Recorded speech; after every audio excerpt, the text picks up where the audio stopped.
बच्चों, आज हम पारिभाषिक शब्दावली का थर्ड टॉपिक लास्ट टॉपिक लेने वाले हैं। इसमें मैं आपको कुछ शब्दों का परिचय देने जा रही हूँ। सबसे पहला टॉपिक है आयगत प्राप्तियाँ।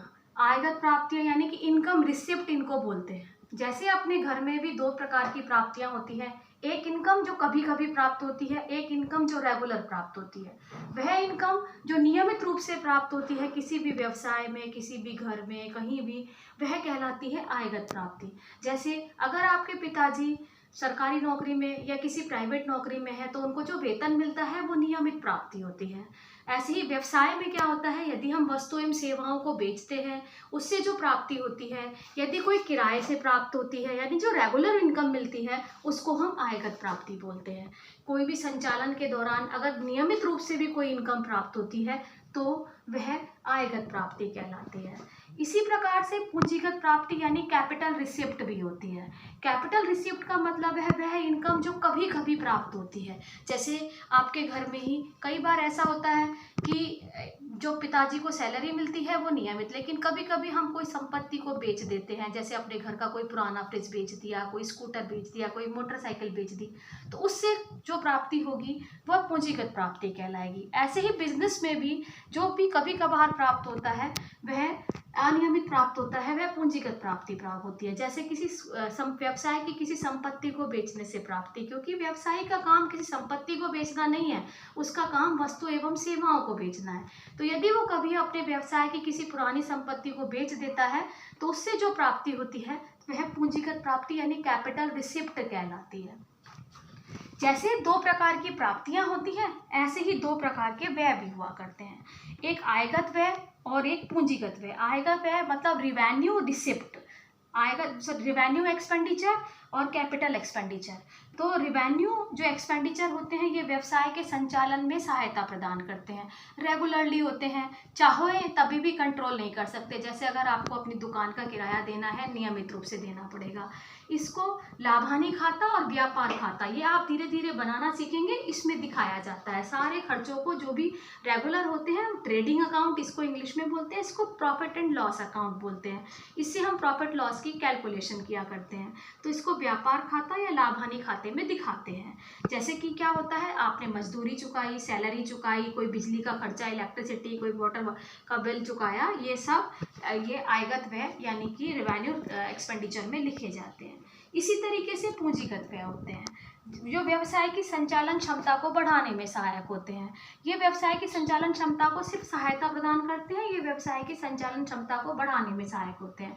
जैसे किसी से व्यवसाय में किसी संपत्ति को खरीद लेना, अगर हम संपत्ति खरीद लेंगे तो हम ज़्यादा काम कर सकेंगे, तो वह स्थायी संपत्ति का क्रय, या फिर आपकी कोई पुरानी संपत्ति है उसको आपने खर्च किया, उसको आपने उस पर कोई मरम्मत पर बहुत ज़्यादा पैसा खर्च किया, तो वह भी आपका पूंजीगत व्यय कहलाता है। वह व्यय जो कि कभी कभार होता है, एक बहुत बड़ी मात्रा में होता है, उसको पूंजीगत व्यय बोलते हैं। जैसे इसको लाभानी खाते या व्यापार खाते में दिखाते हैं ना, इसको ऐसे ही बैलेंस शीट में दिखाते हैं। व्यापार खाता, लाभानी खाता, बैलेंस शीट, ये सब आप धीरे धीरे बनाना सीखेंगे। इन शब्दों से भी आप परिचित होना सीखेंगे। अभी आपको सिर्फ ये परिचय कराया जा रहा है कि ये चीज़ें होती क्या हैं। तो नेक्स्ट है स्थगित आयगत व्यय। हाँ बच्चों, नेक्स्ट है स्थगित आयगत व्यय यानी डेफर्ड रेवेन्यू एक्सपेंडिचर। देखो नाम है एक्सपेंडिचर, आयगत है, स्थगित है। स्थगित का मतलब है कि ऐसे खर्चे जिनका लाभ एक साल से ज़्यादा सालों तक यानी वर्षों तक मिलता रहेगा, वो डेफर्ड रेवेन्यू एक्सपेंडिचर होते हैं। जैसे कि विज्ञापन के खर्चे, जब भी अपना व्यवसाय प्रारंभ होता है या व्यवसाय के दौरान हम एक बहुत बड़ी राशि विज्ञापन पर खर्च करते हैं। एक बार विज्ञापन करने के बाद उसका लाभ 2, 4, 5, 7 सालों तक मिल सकता है। अगर हम एक ही बार सारे खर्चों को एक ही साल के खर्चों में दर्शा देते हैं तो उस साल हमारी आर्थिक स्थिति बहुत ज़्यादा कमज़ोर दिखाई देगी। इसीलिए हम उस विज्ञापन व्यय को थोड़ा थोड़ा करके तो P&L में शो करते रहते हैं, यानी कि थोड़ा थोड़ा खर्चा तो हम नियमित रूप से मान लेते हैं, बाकी एक बड़ा खर्चा हम उसको बैलेंस शीट में शो करते रहते हैं। धीरे धीरे हम बैलेंस शीट में से इस खर्चे को निकाल करके P&L में थोड़ा थोड़ा करके डालते रहते हैं। एक उदाहरण लेते हैं कि एक P&L, मान लो कि विज्ञापन पर आपने 5 लाख रुपया खर्च किया। अब इस 5 लाख रुपये में से आपने सोचा ये 5 साल तक आपको लाभ देगा, तो आपने इसे 5 साल में 5 टुकड़े कर लिए। यानी कि 1 लाख रुपए हर साल का आपको लाभ मिलेगा। तो इस 1 लाख के रुपए के लाभ को तो आप प्रॉफिट एंड लॉस अकाउंट में डाल देंगे, 1 लाख रुपए के लाभ को। बाकी का जो 4 लाख रुपए का लाभ है ये बैलेंस शीट में शो किया जाएगा। अब जब ये बैलेंस शीट में शो किया जाएगा तो यह आपकी संपत्ति मानी जाएगी कि ये आपने खर्चा किया है।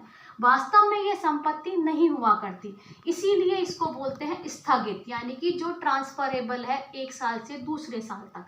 आयगत क्यों है? क्योंकि ये विज्ञापन का खर्चा है, कोई मेन खर्चा नहीं है, मतलब इसके बदले में कुछ, मतलब इसको बेचने पर कुछ नहीं मिलेगा, ऐसा बिकता नहीं है, इसीलिए इसको आयगत बोला जाता है।